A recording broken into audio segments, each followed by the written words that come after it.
In the past couple episodes of History Traveler, we have been taking a look at the Battle of Wilson's Creek, which was a Civil War battle that took place in August of 1861 in southwest Missouri. When you look at the history of the Civil War, a lot of the battles that took place in the Trans-Mississippi Theater kind of get overshadowed by, some of the bigger battles in the Eastern Theater and in the Western Theater. And I think that's kind of a shame. So we're taking a little bit of time to explore some of these battlefields of the Trans-Mississippi Theater, including the one that we're going to be taking a look at today at Pea Ridge.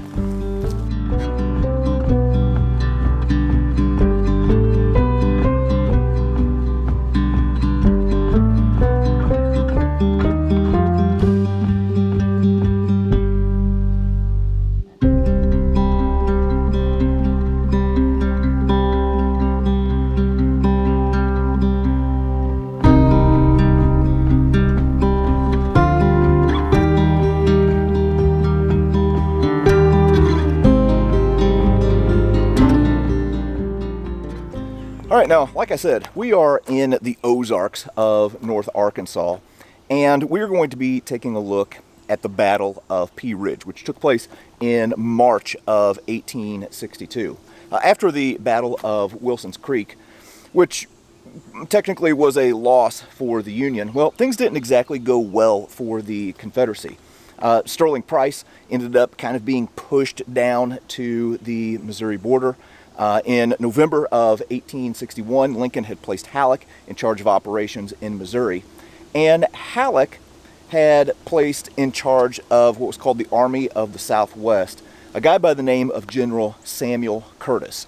Curtis was going to be pursuing Sterling Price as he, left Springfield, Missouri, and got down into Arkansas, and he is going to follow Price down into Arkansas at the place where I am right now. So currently we are up on this big old hill, and we are facing to the south right now, overlooking a stream called Little Sugar Creek. Now, Samuel Curtis, as I mentioned, is going to be pursuing General Sterling Price down here into Arkansas with his Army of the Southwest. We're going to have about 10,500 men in his command, and as he gets into Arkansas, well, he's already kind of completed his mission of pushing Sterling Price out of Missouri, and he gets down here and wisely doesn't want to outrun his supply line. He was having to be supplied by wagons, so he ended up stopping here at this place, and what we are looking at are the original Union entrenchments up on this hill. Now, facing off against the Union Army of the Southwest was going to be the Confederate Army of the West, which was led by a guy named General Earl Van Dorn. Okay, now Van Dorn had assembled two groups together. As a matter of fact, it's the two Confederate groups that had fought at Wilson's Creek. So he's going to have one wing under Benjamin McCulloch, and he's also going to have another wing under Sterling Price. All total, this is going to be about 16,000 men. And their goal is going to be to push up into Missouri, to retake Missouri for the Confederacy, and go all the way to St. Louis and capture the city there. Things had not been going great for the Confederates. In Tennessee, you have General Grant, who had taken Forts Henry and Fort Donelson. Nashville had to be evacuated. So Van Dorn, who was a nephew of Andrew Jackson and reportedly kind of had Andrew Jackson's temper, was going to push the Missouri Union Army back up into Missouri and then retake it for the Confederacy. So anyway, Samuel Curtis is going to plant his army right here, and basically in March of 1862 be in a bit of a holding pattern, awaiting the Confederates and defending the southern border of Missouri. So again, we are facing to the south right now. It's pretty mountainous terrain around here. And Earl Van Dorn, well, rather than trying to attack these steep hills here and root out these entrenched Union soldiers, well, he's just gonna try and go around them, cut off their supply line, and then pick them off right down here in Arkansas. So for Curtis and the Army of the Southwest, this is a good, strong position. They're on high ground. They can see a long way. This is going to be a very difficult place to attack. And as I mentioned, Van Dorn wisely is going to avoid this spot. As a matter of fact, he's going to circle around to the west of this position, make a hard march in the snow, and swing north of the Army of the Southwest and cut them off at the Telegraph Road, cut off their lines of supply, and then move down and attack them from the north. All right, so we are going to move over to the place where Curtis had his headquarters, and then we'll move on to the battlefield and look at where the first shots of the Battle of Pea Ridge were fired.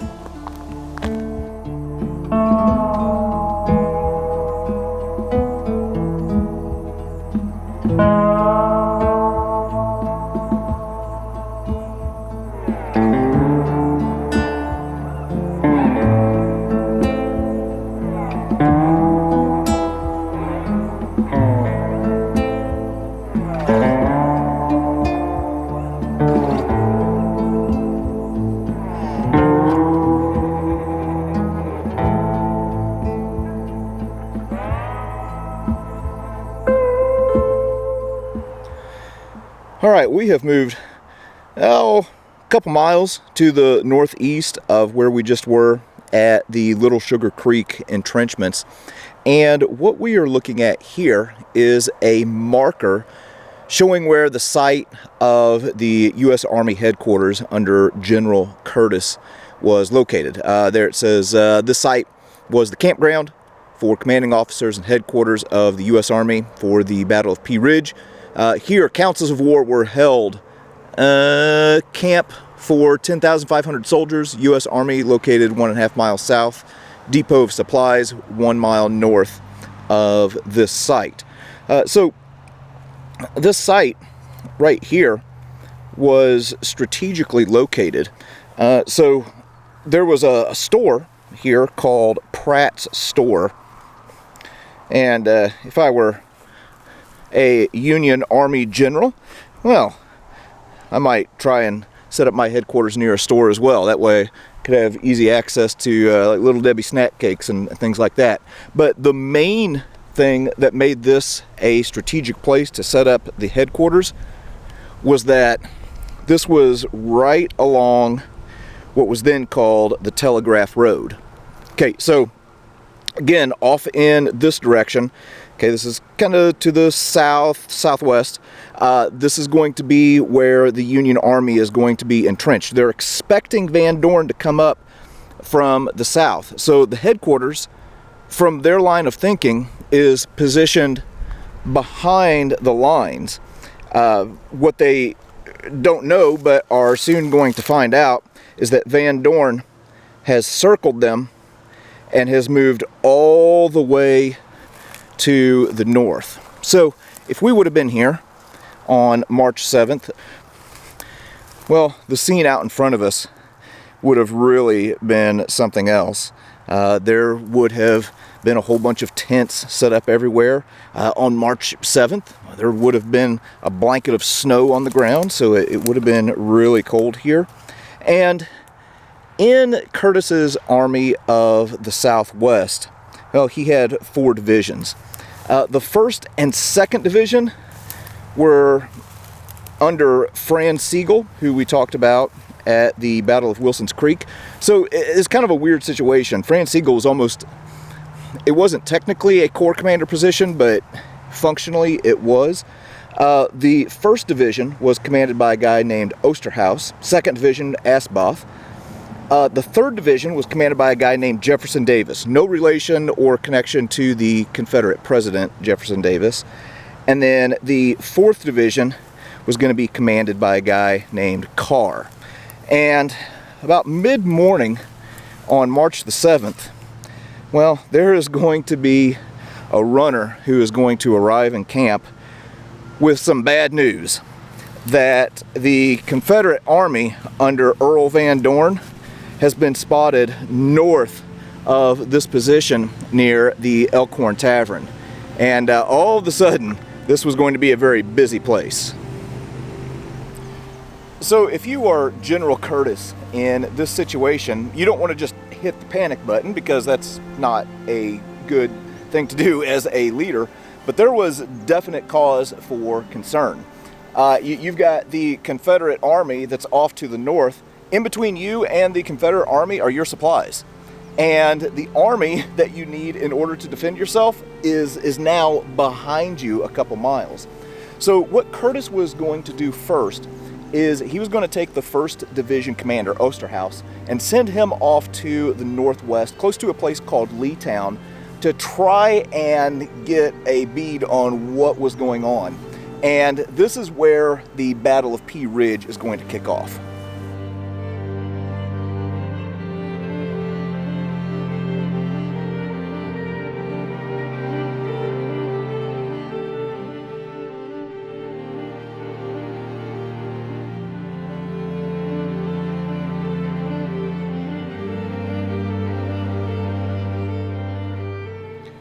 I've now moved over to where the first shots are going to be fired in the Battle of Pea Ridge. So again, Curtis had sent out Osterhaus to scout off to the northwest and see what he could find. So Osterhaus is going to make his way through a little place called Leetown, which no longer exists. He's going to start making his way north until he pops out of the woods right here ahead of where we are standing. So we are facing to the west right now. And with Osterhaus, well, he's got the 1st Missouri Cavalry, and he's got the 4th and the 5th Missouri Cavalry. He's also got the 3rd Iowa Cavalry, and he's got a few guns under the 1st Missouri Flying Artillery Battery. And when he pops out of these woods, well, he is not going to believe his eyes, because off to the north, along what was called the Ford Road, is the Confederate wing under Benjamin McCulloch. They were behind Sterling Price, and they were making their way from west to east to link up with them at Elkhorn Tavern. So Osterhaus is, of course, going to take advantage of this situation. He's only got about 600 men, all right, so he's going to be vastly outnumbered. But they are going to cut down on McCulloch's column right here, taking them completely by surprise. McCulloch is going to deploy a bunch of Texas cavalrymen, I think maybe also 1 regiment from Arkansas, if I remember right. And they are going to launch a charge across this field and are absolutely going to rout this detachment under Osterhaus. Now, as the Confederate cavalry are just routing the Union forces in this field, well, there's kind of an interesting, tragic incident that happens simultaneously off to the kind of northwest. Well, there are 2 regiments called the 1st and 2nd Cherokee Mounted Rifles that are going to emerge from the woods. Some of them are on foot, some of them on horseback, and they're going to slam right into the Union left flank, mainly the 3rd Iowa Cavalry. Now, a lot of people may not know that there were Indian regiments in the Civil War. A lot of the Cherokee had joined up with the Confederate forces. Some of them had joined up with the Union forces. But they're going to hit these guys right in the flank, and what happens next is kind of awful. When we are standing here looking at these fields, it's not just the history of the Civil War that we are taking in. This is also right through here. This is a route along the Trail of Tears. Of course, the Trail of Tears was the route that the Cherokee and many other Native American tribes took as they were being relocated to the Indian Territory in what is present-day Oklahoma, which, of course, we rightly view as a tragedy in American history. You have, many of them that die along the way. So as you can imagine, when the Civil War kicks off, you have the Cherokee, may not be the biggest fans of the federal government and are going to align themselves with the Confederacy. There's another reason why they might align themselves with the Confederacy, because it's not just the Cherokee who are walking this route to the Indian Territory. With them are their black slaves. So in the Indian Territory, it wasn't just the relocated Native Americans. They also had with them their African American slaves. So that was another reason for them to align with the Confederacy. Now, on the day of the battle, as I mentioned, you have the 1st and 2nd Cherokee, Mounted Cherokee, who are going to be coming in from this direction, and they're going to be hitting the Union in the left flank.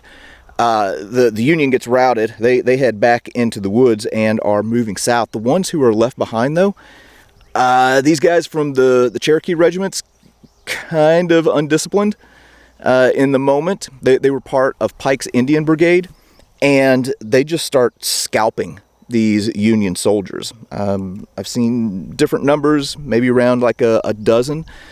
Pike was rather humiliated by it, tried to get control of them. But anyway, he knew, rightfully so, that the Union would take that and use it for propaganda purposes. But yeah, you have one of the some of the Indian regiments in the Indian Brigade that fought right here in this field. We've moved back over to the south end of the field, and again, right through here is where Osterhaus's men popped out of the woods and where they're going to be retreating, and this is going to kind of distract Benjamin McCulloch. So what he is going to do is he is going to divide his division up. I'm going to have a couple different brigades.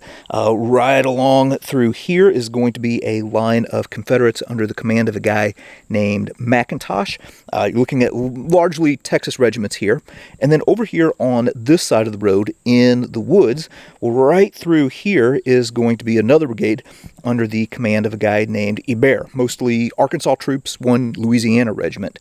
And before they go just blundering into the woods, well, Benjamin McCulloch, who was a former Texas Ranger, decides that he wants to do a bit of a personal scouting mission. So he is going to go into these woods. He's going to take a small group with him, but he's going to tell them that he wants them to kind of stay behind. He says, your horses are gray and Union sharpshooters will be able to see you and pick you off. So he goes into these woods by himself and starts moving to the south to see if he can do a little bit of a reconnaissance mission on the Union line. All right, well, I have moved around and have popped out at the southern edge of the woods that we were just looking at.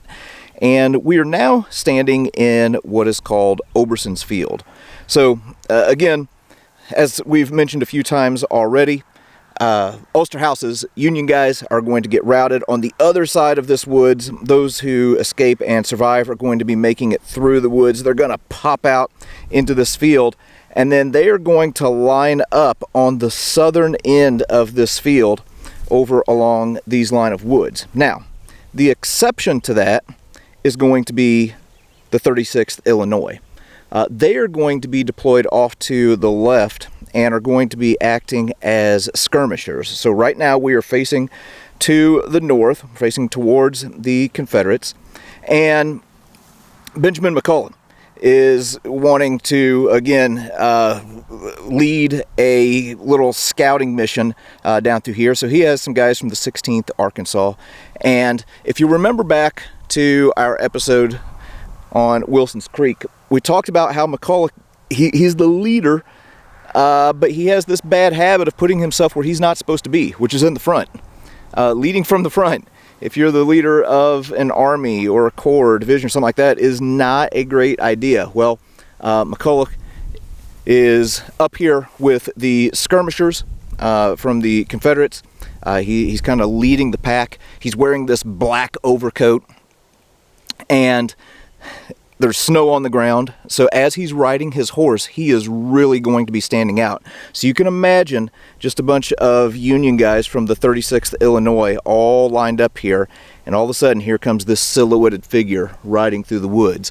Well, at about 1:30 in the afternoon, they cut down on him, and Benjamin McCulloch, the leader of one of the wings of the Confederate Western Army, is going to be shot right through the heart and killed. Now, here's where it gets even crazier. Command is going to fall to a guy named McIntosh. Okay, McIntosh is going to make a very rash decision, and he is going to get with the 2nd Arkansas Mounted Rifles, and he is going to push down through here. And about an hour after McCulloch has been killed, well, he's going to be coming through leading his detachment, and he's also going to be shot and killed. So this whole wing over here has basically been decapitated of its leadership. And poor Hebert over on the other end just really has no clue what's going on.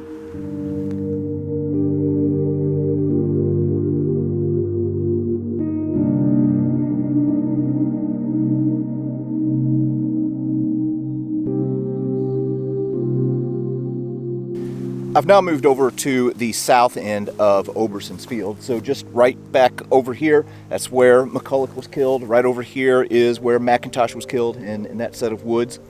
And what Benjamin McCulloch has done for the Union is really two things. One, he is allowing them time to basically redeploy their forces to meet this Confederate threat to the north. Okay, so you're going to have Union regiments lining up right along here. You're going to have an Indiana battery that is right here in this location, another Indiana regiment just ahead of me.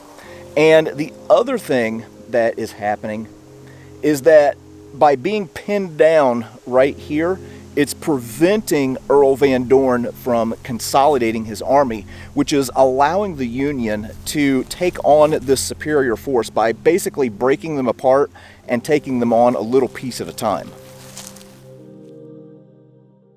So at the time, the guys from the 36th Illinois probably had no clue what service they had rendered to the Union Army. Again, McCulloch is out. McIntosh is out. Leadership on this end of the battlefield has been decapitated.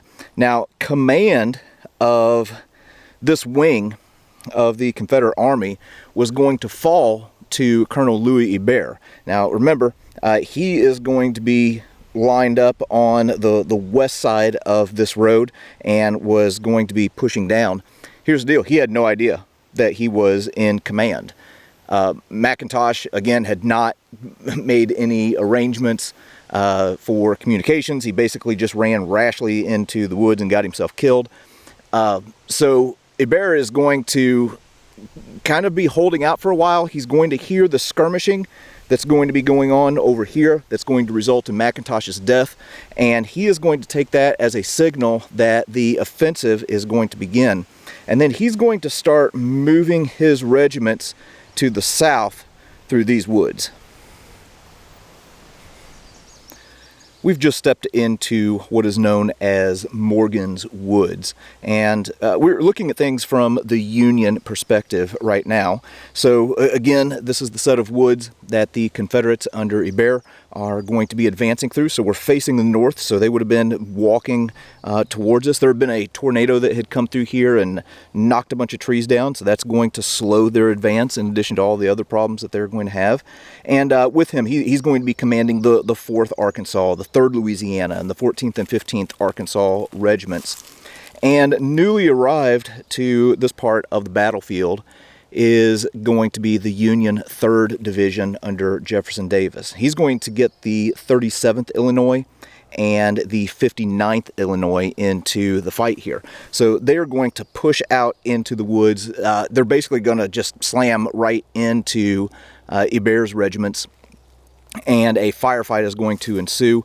They're going to drop to the ground and basically hold off as long as they can. Remember, they're just trying to buy time so that all of the Union Army can get realigned here.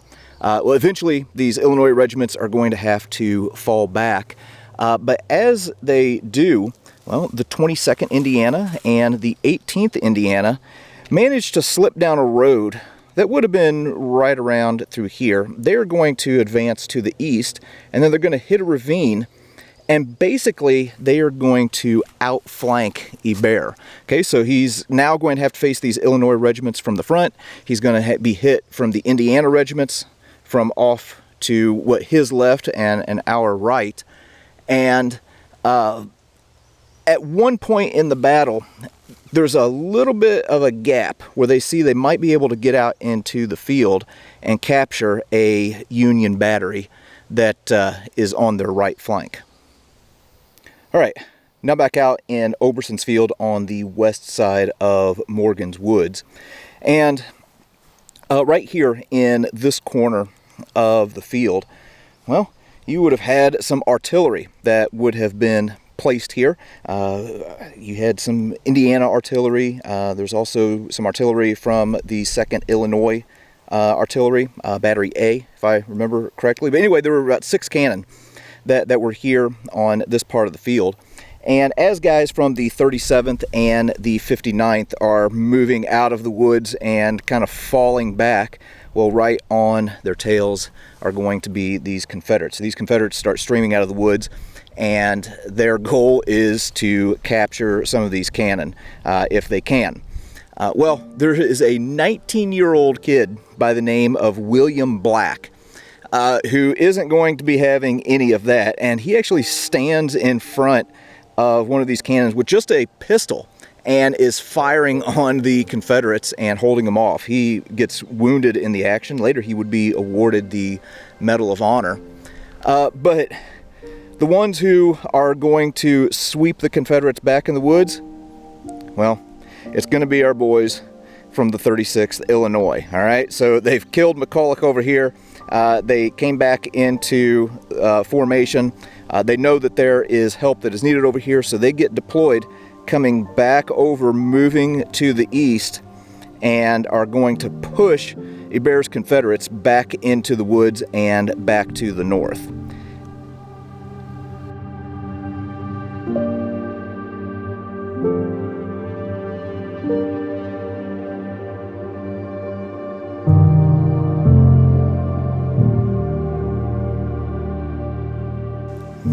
So Hebert and the Confederate regiments that he was commanding ended up falling back through the woods to their original starting position. And once they got there, they found that while they were basically fighting for their lives in these woods, the other Confederate regiments in McCulloch's division hadn't moved. Having been rendered leaderless, they didn't take the initiative and just kind of locked up. But that was going to wrap up the fighting here in the area around Leetown. So McCulloch's part of the Confederate forces are going to be locked down here. And you can kind of think of the Battle of Pea Ridge as 2 battles in one. The other part of the battle is going to take place to the east of us at a place called Elkhorn Tavern, which is where we're going to be taking a look at in the next episode.